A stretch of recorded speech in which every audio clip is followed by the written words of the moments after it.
Okay, I'm really having a lot coming through this morning. Um, I'm really going deep these last few days, just really purging and going deep. I'm learning how to trust that this is divinely guided, and every time I go through one of these deep, deep purges, I just feel so light afterwards. But as I'm going through it, and before you understand it completely, there's just so much pain in it. But I'm trusting that I'm being led because of the pain that I'm going through. I'm trusting that I'm being led to a big release. Like,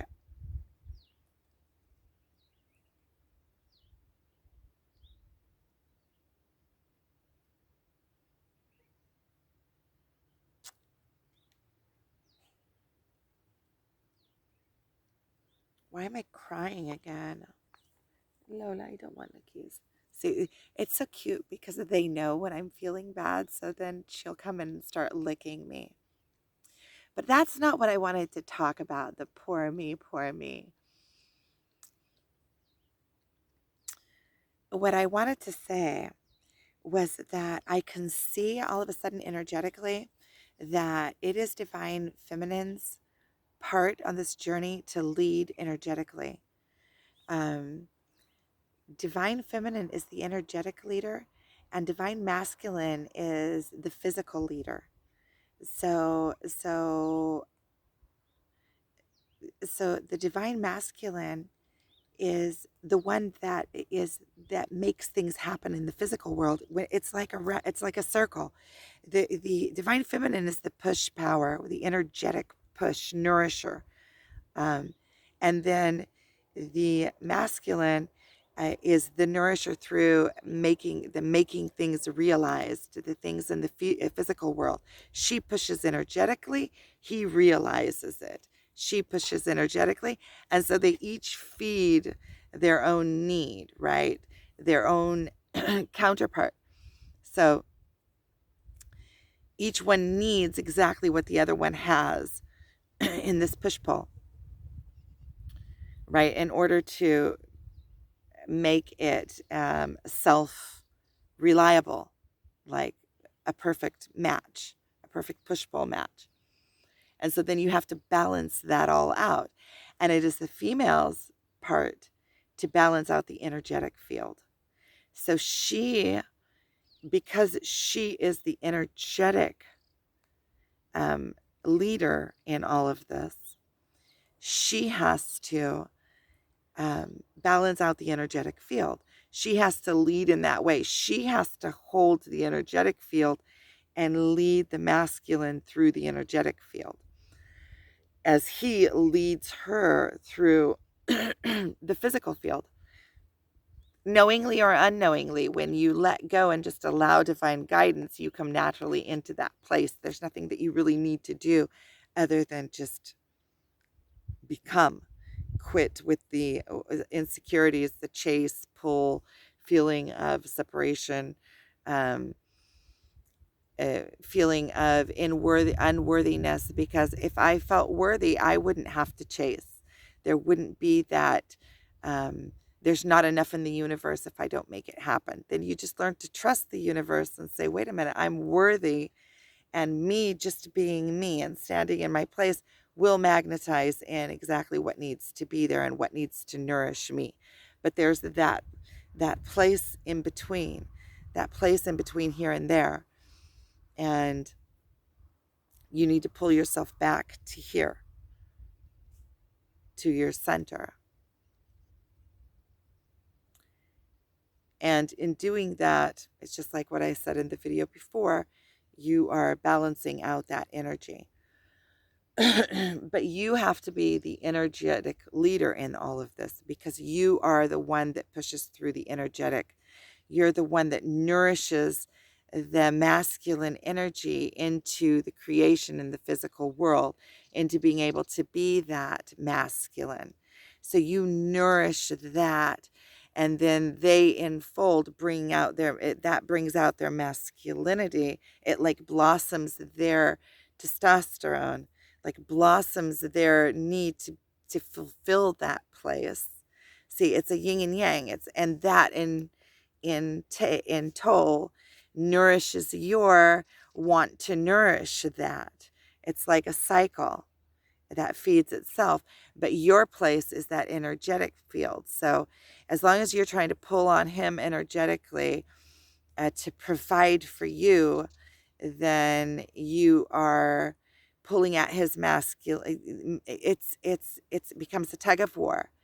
It becomes, when somebody feels like you're trying to take from them, they don't want to give.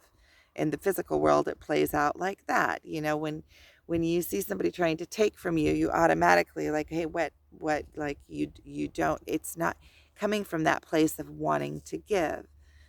Um, unless it's like in a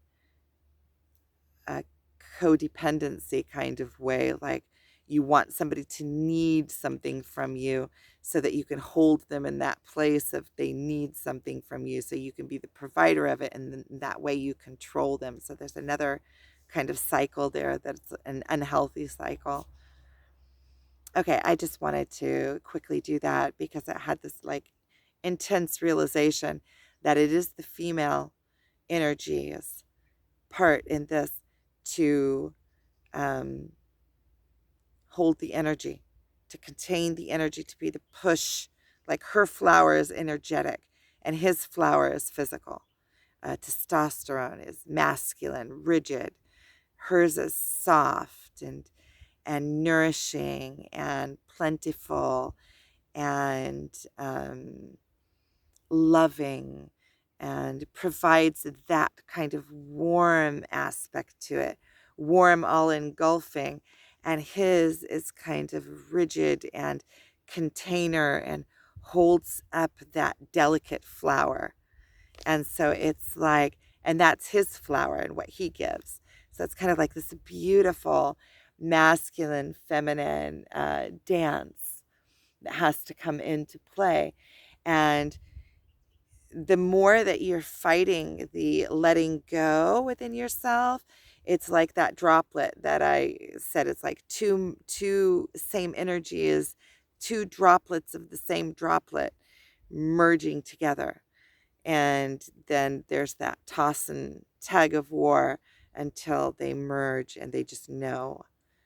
And then you're merged. You don't have to do anything. There's nothing. You don't have to ask for acceptance. Of course you're accepted. You're the same. What's the difference? Like he also, once you are self-accepting in yourself and self-accepting of him, he has to fall in tow. Self-acceptance. I'm writing that down. Self-acceptance allows you to, as self-acceptance and belief in the journey, belief that you are one, um, a complete belief in the journey. It's a blind, it's you, it's not even blind. Because you can see it so perfect. So it's not blind at all. It's absolutely the opposite. It's like believing what you're seeing, believing that this energetic field, it's moving, passing into the energetic field enough to where that world is more real than the physical world. And then you come into the power of, it's like passing into a different dimension. It's passing into the energetic dimension, being able to see the energetic dimension with such clarity that you can separate yourself from the physical world. The physical world, what happens in the physical world is just the tail of what is going on in the energetic field. So when you learn to control your emotions and then allow the universe to come in and provide for you what is in tow with those emotions, right? It's an energetic play. You energetically shift who you are into this avatar, And then all of a sudden you watch as the world comes in around you and supports the energy that you have put out. And it's the same way. It all plays out. It's like this flower with so many different petals to it. It all plays out so perfectly because it's like what you believe you're going to see, you end up seeing, even though there's so many different ways to see the same picture, right? People with different perspectives enter into a party. One person with this, wow, life is grand perspective is going to see all the grandness of the party. The person that is like, oh, I'm so insecure and nobody likes me, is going to walk in and think that everybody's checking them out and that they don't belong and that they're a sore thumb. You know, whatever perspective you come into, somebody that comes into a perspective as a perspective of only wanting to, let's say, get laid, right? They're only going to see the potential partners. That's all they're going to see in the party. Whatever somebody comes in, whatever their mindset is on, that is what they're going to see. Somebody that is only set on food, thinking about food all the time, will come in, not even see the people, look for the food quarter. And so their perception of the whole party is tainted by whatever thoughts they came into the party with, right? And so it's the same thing. You move your energy into a different energy, and then the world, you see it through that perspective. Or you when you move your energy, the world has to move with you. Whatever is not in sync with that energy can't be around you. You won't be around it. It's like a paradox.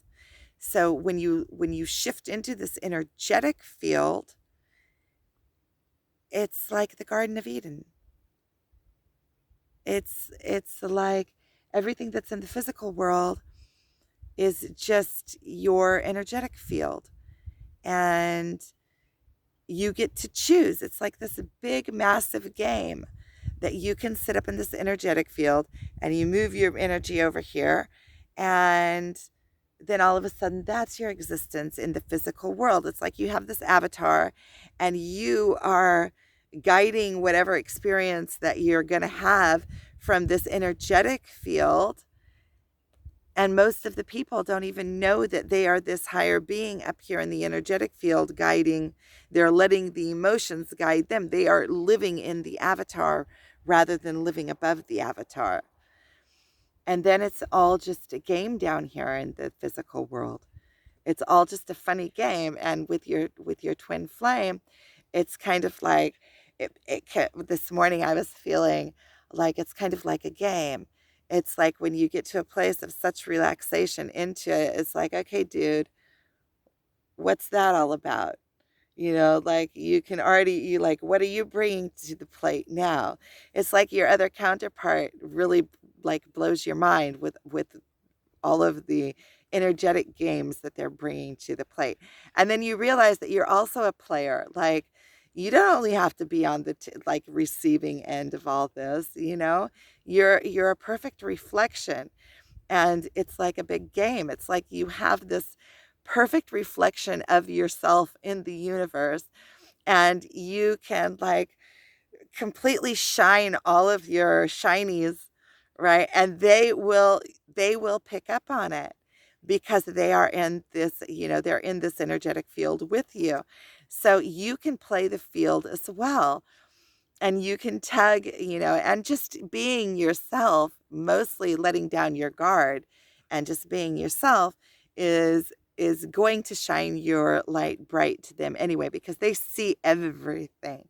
You can't really put on a show. It's like they see it, they see through it all. That's why when you're trying to put on a show, it's boring them. It's like, really? Like, I see what's all underneath all that. You're not fooling me with all of those masks that you have all over the place. That doesn't, it doesn't do it for me at this level. I see all the gushy underneath. There's like, okay, okay, you can take down the facade now. Like, dude, I see you. And and then you have to, and when you come into that place of that complete knowing, like it's an energetic, like, I see you, dude. And you come out of the physical is the ego, mind, this 3D, you're watching, oh, the horrors of it. You get into the drama of it and you get into like, oh, what did he do? Or, or shouldn't I? All of the, all of the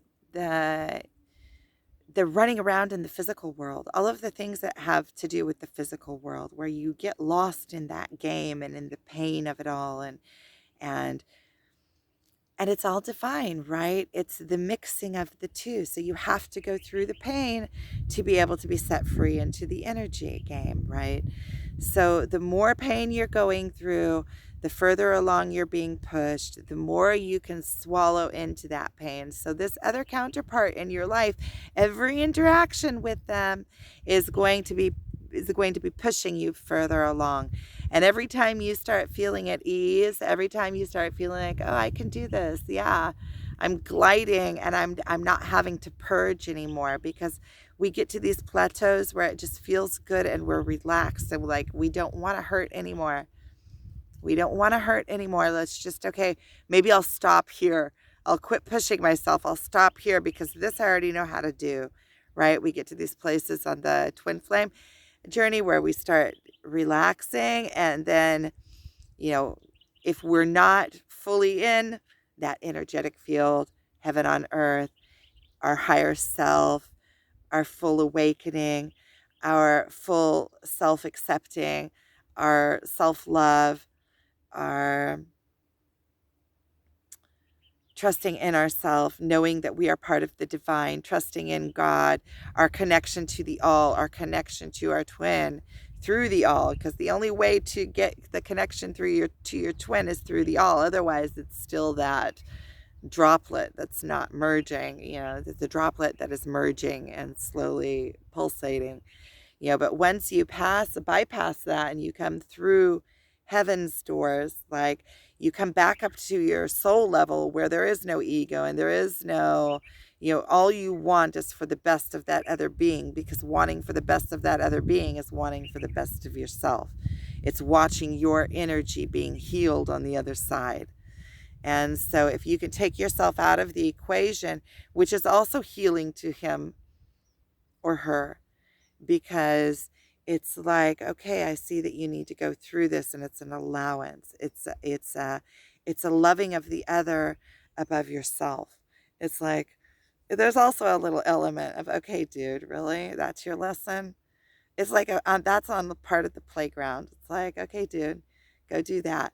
And I think that also reflects back to them, like the absurdity of it. Like, get over yourself.